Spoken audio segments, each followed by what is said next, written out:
Game 5 of the NBA Finals, 120-109, the Oklahoma City Thunder defeat the Indiana Pacers in a huge game by Jalen Williams.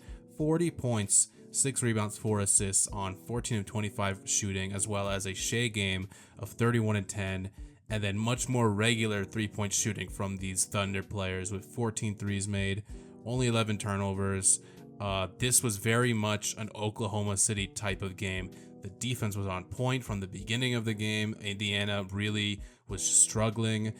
They created a ton of turnovers, 22 turnovers for Indiana. I believe they had like 5 turnovers in like the first few, like 5 minutes, 5 turnovers, something like that they said in the first quarter. And then, the points off turnovers, 32 points. The 3-point shooting was better than Indiana in this game, which is just incredible after last game when they went 3 for 17. They had 3 threes in like the first 6 minutes of this game, with some good shooting from Cason Wallace, Lou Dort, of course, and Aaron Wiggins came out and just made 4 threes again randomly. But of course, Jalen Williams was unstoppable tonight. He really got going in the first quarter, obviously. Like, he had like 4 dunks in a row. 3 of them were assisted by Isaiah Hartenstein, just like pretty deep in the post, and just found him on a cut and stuff like that. And afterwards, fast break dunk, and then the 3 started falling, and then he just kept attacking them. And whoever was Nesmith couldn't do anything against him, bro. For some reason, Tony Bradley was playing there tonight, and he was also he also couldn't stop him. So just an amazing Jalen Williams game. 9 of 12 as well from the 3-throw line. A very quiet Shea game, like 31 and 10. This is a guy who it felt like he was kind of like struggling or whatever. Like, his impact didn't really feel like as big as in the last game when he really took over in the fourth quarter. However, 10 assists, to go from having a game when you have like 30 plus points and no assists in the last game to this game when you have 31 and 10, he definitely understood that he needed to get his teammates going. Like I said, Isaiah Hartenstein, 4 assists. I'm pretty sure all 4 of them were to Jalen Williams. And Jalen Williams, again, a 40-point game by this like 24-year-old in the finals in a pivotal game 5, where we just saw in the last game, like, it was really like Shea save us, and just the offense was just slow. The Pacers did such a good job in the last game of being able to slow down their transition offense, being able to contest them. They couldn't shoot any threes. They couldn't make any threes in the last game. This one, just a complete switch up. Nothing like super crazy. Like, obviously 40 points is crazy, but it felt like a regular Oklahoma game where you had, how many steals did they get? What do we got here? Where does it say the steals? I don't know how many steals they got. Let me look. 15 steals. There you go. Cason Wallace with 4 steals, Dort with 2 steals, Chet Holmgren 4 of 15, missed a lot of shots, however 3 blocks, that's pretty decent. Alex Caruso only made 2 points, 1 of 8. I didn't even know it was that bad, but 4 steals as well from him, 2 steals from Shea. They just played regular Oklahoma City basketball. And in this game, it was quite close, to be honest. We're going to get to the Pacers. Like, it was like, an 18-point lead, 15-point lead in the third quarter. But in the fourth quarter, bro, Indiana came back. The MVPs of this game, Mr. TJ McConnell, who had 13 points in 6 minutes in the third quarter, absolutely just brought this game back to life for Indiana. He got in the paint multiple times. He had that spin move that was really nice. He had that 3 that was a 2 because he had his big toe on the line. That's it. Pascal Siakam, 28 points, 6 rebounds, 5 assists, 3 steals, 2 blocks. He was doing everything for them, especially in this fourth quarter. This fourth quarter, he had 14 points, 5 of 5 shooting. However, all of those points that he got were in like the first 3 minutes of the fourth quarter. Like, he made 2 threes, he made a couple layups, got a steal and all that. Like he got this game really like back. He forced the Thunder to call a timeout pretty quick in that fourth quarter, and then after that, again they couldn't find him. Of course, Oklahoma does so well in being able to deny the entry passes and all that, but Pascal had a great start to the fourth quarter. Again, couldn't get him involved enough. And yeah, of course, we're going to get to it. Mr. Tyrese Halliburton with one of, a very disappointing game, obviously. He has this like leg injury. Something goes on in the first half. He doesn't play very much in the first half. 10 minutes in the first quarter, only 6 minutes in the second quarter. Doesn't make a shot. Attempts 5 shots, doesn't make any of them. Doesn't make a shot the whole game, man. This is a guy who my friend and fellow co-host of the Pushing the Pace podcast has described multiple times as having one of the lowest floors of any all-star in the league. And obviously you have to consider the fact that he had something going on with his leg, but even then, no field goals made, only 6 attempts, only 1 attempt in the second half.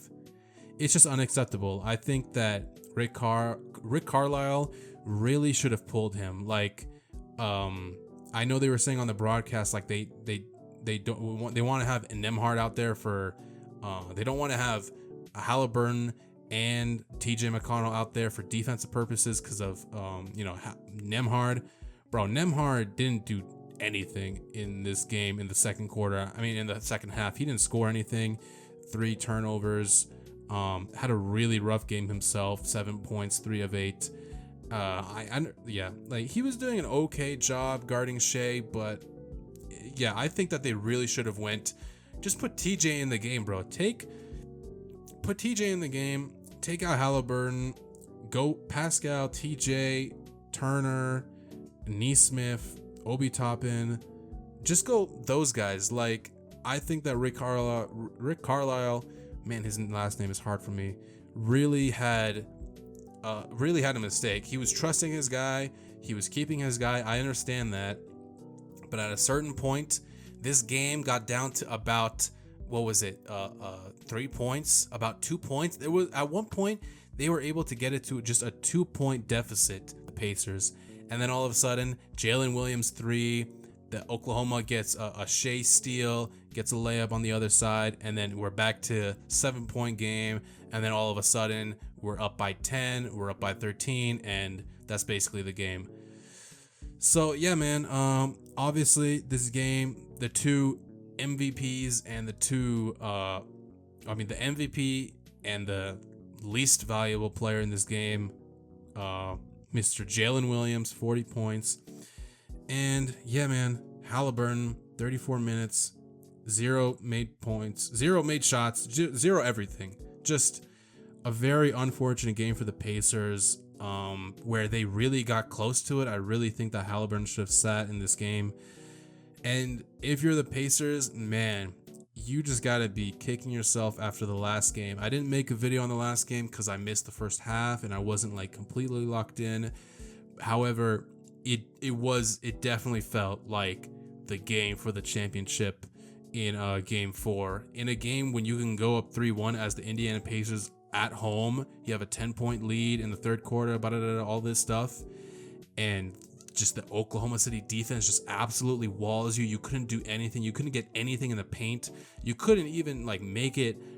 You could barely make it at the 3-point line. Like, they were guarding you so far. And just to have a game like that where you had it in your hands and you just lose it. You're unable to make any shots, and then you go to the Thunder and you still put up a relatively close game. Like, it was never a 20-point lead. Sure, it was about a 15-point lead, but like I said, in that third quarter, TJ helped. Pascal really helped in the fourth quarter. But unfortunately, you just didn't have enough guys making shots. Like, Bennedict Mathurin didn't have a good game. Halliburton obviously didn't have a good game. Nembhard didn't have a good game.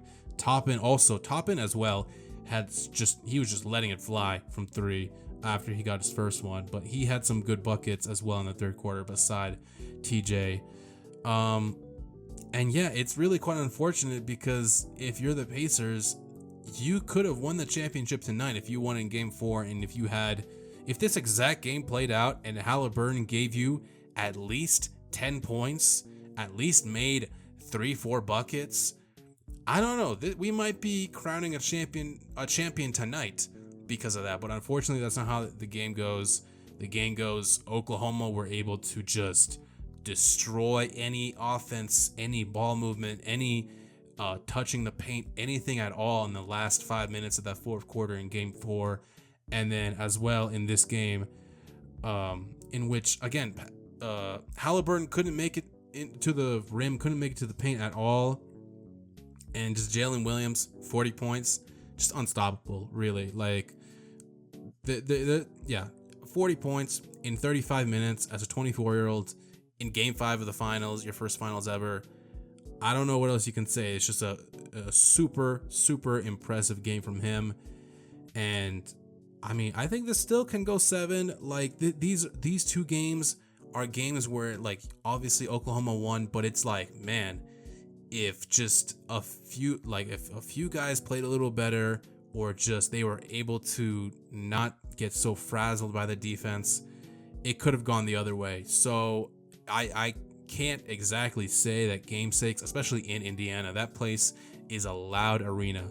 I cannot say that the Oklahoma City Thunder are guaranteed to win game 6. I would not be surprised to go to game 7.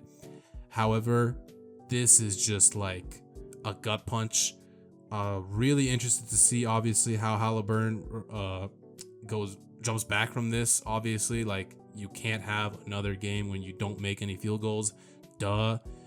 But man, that leg thing must have really been bothering him. Lou Dort obviously has been bothering him this whole series. Just incredible defense by him, man. He doesn't let anybody get past him. And yeah, man, we might be crowning a new champion in a few days. We'll see.